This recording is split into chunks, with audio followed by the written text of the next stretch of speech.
Federal Judge Arthur Engoron just made a ruling that puts Donald Trump on a direct path toward potential incarceration. In a 43-page decision issued at 3:15 p.m. on January 10th, the judge found Trump in criminal contempt of court for the fourth time and issued what legal experts are calling the most serious warning yet. He has 14 days to comply with outstanding court orders or face immediate arrest and detention. And this isn't a civil penalty or another fine that Trump can simply pay and ignore. This is criminal contempt with the explicit threat of jail time clearly stated in the court's order. When a sitting judge uses phrases like willful and deliberate defiance and compulsory incarceration may be the only remedy, you know we've crossed into genuinely dangerous territory for Trump. Hit that subscribe button right now because you won't want to miss any of the videos I release. So what triggered this extraordinary escalation? Trump has repeatedly refused to comply with subpoenas requiring him to produce financial documents that prosecutors say are essential to their fraud investigation. Despite 3 previous contempt findings and cumulative fines now exceeding $850,000, Trump has still not turned over the complete set of documents the court ordered him to produce. Judge Engoron's ruling makes devastatingly clear that financial penalties alone have failed to compel compliance. The court is now considering what it calls the ultimate sanction available under law. This isn't just another legal skirmish or civil lawsuit where the worst outcome is paying damages. Multiple legal analysts say this represents the first time in modern American history that a former president faces imminent threat of criminal detention for contempt. And believe me, when a judge establishes a 2-week compliance deadline with explicit language about arrest warrants and incarceration, something absolutely unprecedented is unfolding. Here's the full picture of what's been unfolding. The underlying dispute stems from a civil fraud investigation launched by the New York Attorney General in March 2019, examining whether Trump's organization systematically inflated asset values to obtain favorable loan terms and tax benefits. In November 2022, after years of legal battles, Judge Engoron ordered Trump to produce 8 categories of financial documents, including complete records of property valuations, communications with lenders, and internal assessments of asset worth. Trump's attorneys initially claimed they had produced everything responsive to the subpoena, but in February 2023, a whistleblower came forward with evidence that additional documents existed that Trump had not turned over. The whistleblower, a former Trump Organization employee, provided prosecutors with emails and internal memos that directly contradicted Trump's claims of complete compliance. Judge Engoron held an emergency hearing on March 3, 2023, and after reviewing the whistleblower evidence, issued his first contempt finding. He ordered Trump to pay $25,000 per day until full compliance and gave him 30 days to produce the missing documents. That deadline passed with only partial production. A second contempt finding followed in April with increased fines, then a third in June.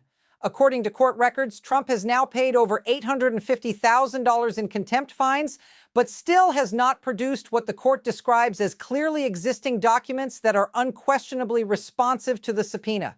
Smash that like button if this is making sense so far. Here's where it really gets serious. When prosecutors filed their motion in December requesting criminal contempt sanctions and potential incarceration, they included devastating evidence. They submitted declarations from 3 separate witnesses, all former Trump Organization employees, who testified under oath that they personally handled or saw documents that Trump claims don't exist. The declarations describe specific emails, spreadsheets, and internal valuations that have never been produced despite being directly covered by the subpoena. And let's be honest for a moment. Refusing to comply with court orders isn't a minor procedural violation. When someone repeatedly defies direct judicial commands backed by escalating sanctions, it strikes at the heart of whether our legal system can function. Courts only have authority if their orders are ultimately enforceable. Here's what happened during the critical January 4th hearing that led to this ruling. Judge Engoron summoned Trump to appear personally, not just his attorneys. Trump attended, but his demeanor immediately set a confrontational tone. When the judge asked Trump's lead attorney to explain why compliance remained incomplete after 3 prior contempt findings, the attorney began outlining their search efforts and claiming they'd been unable to locate additional responsive documents. Judge Engoron interrupted. He directed the attorney to explain how 3 whistleblowers all testified they'd seen documents that Trump claims cannot be found. The attorney suggested the whistleblowers might be mistaken or describing documents that had been destroyed in the ordinary course of business years ago. The judge asked for documentation of any document destruction policies. The attorney admitted no such policies had been produced. Then Judge Engoron did something unusual. He addressed Trump directly, asking him to personally confirm under oath that he had instructed his organization to search for and produce all responsive documents. Trump's response would become the centerpiece of the contempt ruling. According to the official transcript, Trump stated that he had told people to look for documents, but that a lot of this stuff doesn't exist the way they're claiming. Judge Engoron asked for clarification. Did Trump mean the documents never existed or that they no longer exist? Trump responded, "I'm saying what I'm saying. We've given them everything we have." The judge pressed further, asking whether Trump was claiming under oath that his organization had conducted a comprehensive search of all files, emails, and records. Trump's attorney attempted to intervene, but the judge insisted Trump answer. Trump finally stated, "We've looked, and what they're asking for, a lot of it isn't there." Drop a comment right now if you saw this coming. I read every single one. Now things get absolutely critical. Judge Engoron asked the question that would seal Trump's fate. He wanted to know specifically whether Trump had personally reviewed the whistleblower declarations describing the exact documents they'd seen and whether he was stating under oath those documents don't exist. Trump responded that he hadn't read the whistleblower statements in detail and didn't know what they were talking about. The judge then had his clerk hand Trump copies of the 3 declarations. He gave Trump 15 minutes to review them with his attorneys.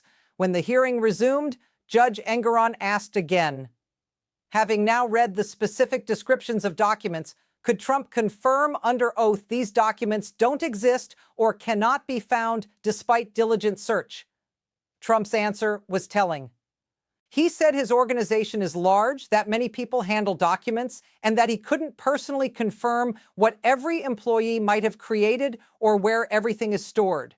That's when it became clear to everyone in the courtroom that Trump was refusing to make the sworn statement that would either force him to produce the documents or expose him to perjury charges if they later surfaced. The bombshell moment came when Judge Engoron stated from the bench that Trump's refusal to provide a definitive answer under oath, combined with the sworn testimony of 3 witnesses contradicting his claims, constituted clear evidence of willful non-compliance. The judge announced he would be issuing a written order addressing criminal contempt and potential incarceration. The courtroom fell silent. Reporters immediately understood the significance. This wasn't another fine or another continuance. This was a judge concluding that nothing short of jail time would compel compliance. This isn't the first time Trump has pushed contempt issues to dangerous extremes. Think back to his refusal to comply with congressional subpoenas during the first impeachment investigation. Trump instructed multiple witnesses to defy subpoenas claiming absolute immunity. While Congress couldn't directly jail witnesses for contempt, the obstruction became a central article of impeachment itself.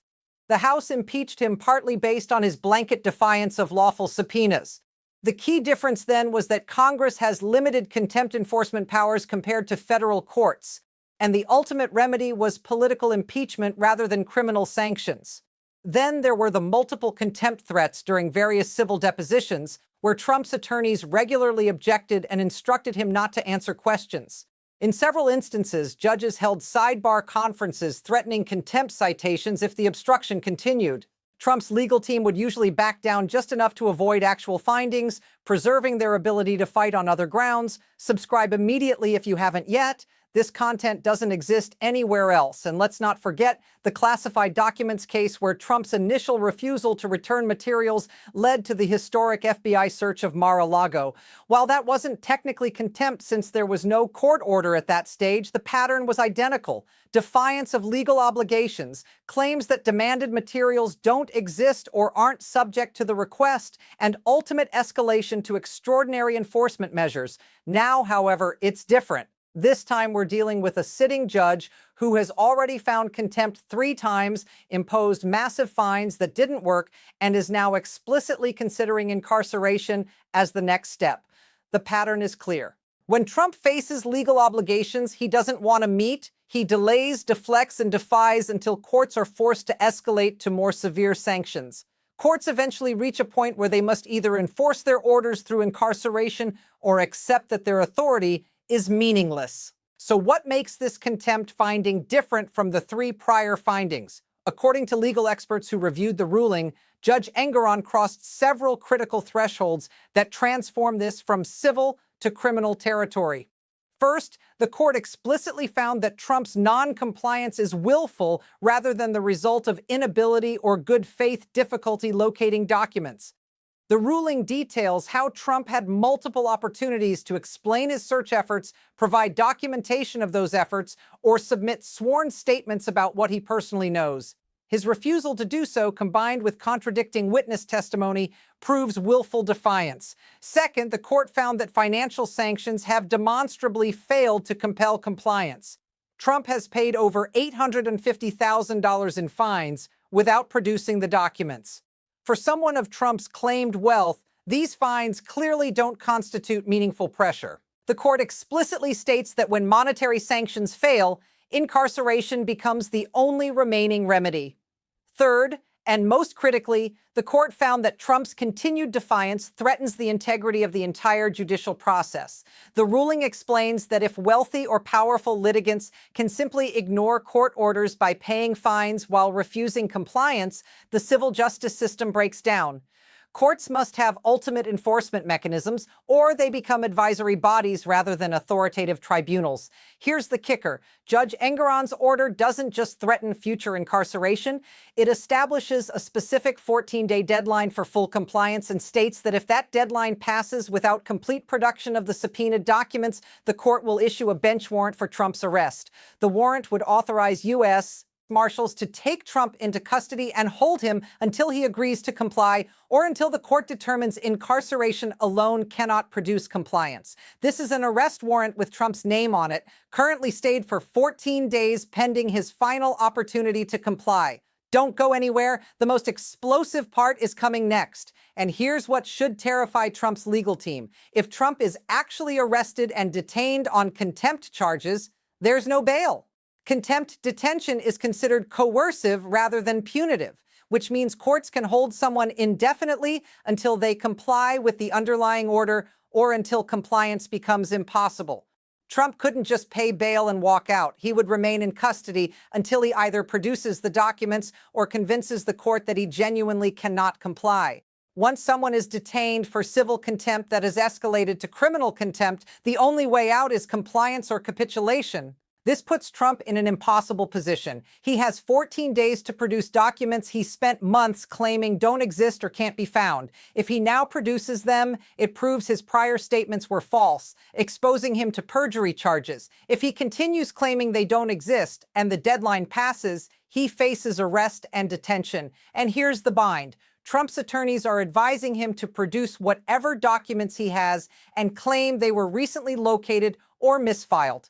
But Trump has reportedly resisted because producing documents after months of denial makes him look like he was lying. He's stuck choosing between his ego and his freedom. Legal analysts are calling this the most dangerous legal position Trump has faced in any of his numerous court battles. Andrew Weissmann, former federal prosecutor and veteran of the Mueller investigation, told MSNBC that contempt detention is uniquely dangerous because there's no way to appeal your way out. He explained that defendants can file emergency appeals of almost any court order, but contempt findings for refusing to comply with subpoenas are immediately enforceable. The appeals process continues while you're already in custody. Former U.S. Attorney Barbara McQuade added that Trump's wealth and status actually work against him in contempt scenarios. She noted that judges are particularly skeptical when wealthy defendants claim inability to comply with document production. The assumption is that someone with Trump's resources can locate documents if they exist. Continued non-compliance, therefore, looks like defiance rather than difficulty. Do me a favor and slam that like button because it genuinely helps this video reach more people. Even constitutional law professor Jonathan Turley, who has often defended Trump's legal positions, acknowledged this situation is exceptionally serious. He emphasized that while he questions whether the underlying fraud investigation is appropriate, Trump's refusal to comply with direct court orders is legally indefensible. He warned that contempt is one area where judges have nearly unlimited authority, and Trump is essentially betting his freedom on a judge's patience running out. So let's break down what happens if the 14-day deadline passes without compliance. Judge Engoron has indicated he will immediately issue a bench warrant for Trump's arrest. That warrant would authorize U.S. Marshals to take Trump into custody. Once arrested, Trump would be brought before Judge Engoron, who would ask one question: is Trump now prepared to comply fully with the subpoena? If Trump says yes and produces the documents, he would likely be released. If he continues claiming the documents don't exist, the judge has authority to order him held in custody until he changes his position. Contempt detention typically occurs at a federal facility. For someone of Trump's profile, this would likely be a facility with adequate security. He would not be in general population, but in administrative or protective custody. The conditions would still constitute incarceration. Drop a comment below with your thoughts. I'm genuinely curious to see your perspective. But beyond the immediate mechanics of potential arrest and detention, this is really about whether our legal system can compel compliance from powerful individuals. The subpoena power is fundamental to how civil and criminal cases function. If courts cannot ultimately enforce subpoenas against wealthy defendants who simply refuse to comply and pay fines instead, the entire discovery process becomes optional for those with resources. That precedent would be catastrophic for the rule of law. This scenario is causing absolute panic within Trump's inner circle.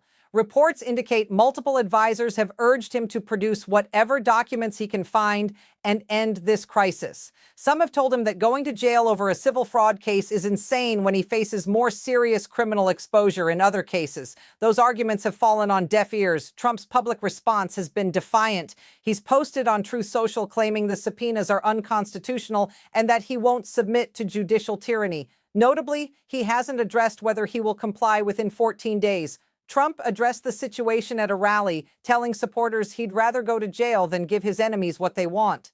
The crowd cheered, but his attorneys reportedly heard those comments with horror. Stay with me. What comes next will completely change how you view Trump's legal jeopardy. Here's what makes this even more dangerous for Trump. His public statements about preferring jail to compliance could be used against him by the judge. If Trump is arguing in court that he cannot comply because the documents don't exist, but telling rally crowds that he refuses to comply because he won't surrender, he's admitted that his non-compliance is willful defiance rather than impossibility. Judges read news coverage and social media. Judge Engoron will almost certainly see Trump's public statements. When someone publicly brags about defying a court order, while their attorneys argue in court that compliance is impossible, it destroys their credibility and makes incarceration far more likely. Every prosecutor in Trump's other cases is also watching this closely. If Trump is actually held in contempt and detained, it establishes a precedent that he's not above the law and that judges are willing to enforce their orders against him, even if it means jailing a former president. That precedent could embolden other judges to impose serious sanctions when Trump's attorneys use delay tactics or make questionable arguments. This goes far beyond one contempt finding or one set of subpoenaed documents. It's about whether the judicial system's most fundamental power, the ability to compel testimony and documents through subpoena, means anything when directed at powerful defendants. If Trump can ignore repeated court orders, accumulate massive fines, and still avoid incarceration by simply continuing to defy the court, it means wealthy defendants have effectively made subpoenas optional. Once that precedent is set, every future litigant with resources will know they can drag out cases indefinitely by refusing discovery and paying fines rather than complying. If there are no consequences when someone repeatedly and willfully defies direct court orders backed by escalating sanctions, the entire civil justice system becomes a charade. Courts become venues where poor and middle-class litigants must comply with all rules while wealthy defendants negotiate which rules they feel like following. That disparity would fundamentally undermine public faith in equal justice. If this blows your mind, hit that like button right now. Here's the stakes. A federal judge has found Trump in criminal contempt for the fourth time and given him 14 days to comply with a subpoena or face arrest and detention. Trump has publicly suggested he would rather go to jail than comply. His attorneys are reportedly begging him to produce documents and end this crisis. Meanwhile, the 14-day clock is ticking toward a deadline that could result in the first arrest and detention of a former American president. This is no longer about legal strategy or appeals. It's about whether Trump will comply with a direct court order or force a judge to follow through on the threat of incarceration. When federal judges establish specific compliance deadlines with explicit arrest warrants as the consequence of non-compliance, we've moved beyond legal maneuvering into a genuine constitutional crisis. Keep a close eye on this case. The 14-day deadline expires on January 24th at 5:01 p.m. Trump must either produce the subpoenaed documents by that time or face immediate arrest. Legal experts say there's no middle ground and no additional extensions available. Judge Engoron has made clear this is Trump's final opportunity to comply before enforcement escalates to detention. Before we go any further, smash that subscribe button so you never miss content like this. Here's where things stand right now. Judge Engoron has issued a criminal contempt finding with an explicit 14-day deadline for Trump to produce subpoenaed documents or face arrest and detention. The deadline is January 24th at 5 p.m. Trump has publicly suggested he won't comply and would rather face jail time than surrender to what he calls judicial tyranny. His attorneys are caught between a client who seems willing to go to jail and a judge who has run out of patience with non-compliance. Legal experts across the political spectrum are warning that if Trump forces the judge to follow through on the arrest warrant, we'll witness an unprecedented moment in American history. This isn't just another legal battle that gets appealed to higher courts. This is a direct confrontation between a former president and a sitting judge over whether court orders must be obeyed. What happens on January 24th could determine whether we still live under a system where everyone, regardless of wealth or former office, must ultimately comply with lawful court orders or face incarceration. The contempt finding is issued and documented. The deadline is set and non-negotiable. The arrest warrant is drafted and awaiting execution if compliance doesn't occur. Now we wait to see if Trump blinks and produces the documents, or if he forces Judge Engoron to make history by ordering the arrest and detention of a former president for criminal contempt. The stakes have never been higher. The deadline has never been more concrete. And the possibility of Trump actually facing jail time has never been more immediate and real. Pause for a second and hit that like button if you're finding value in this in-depth legal analysis.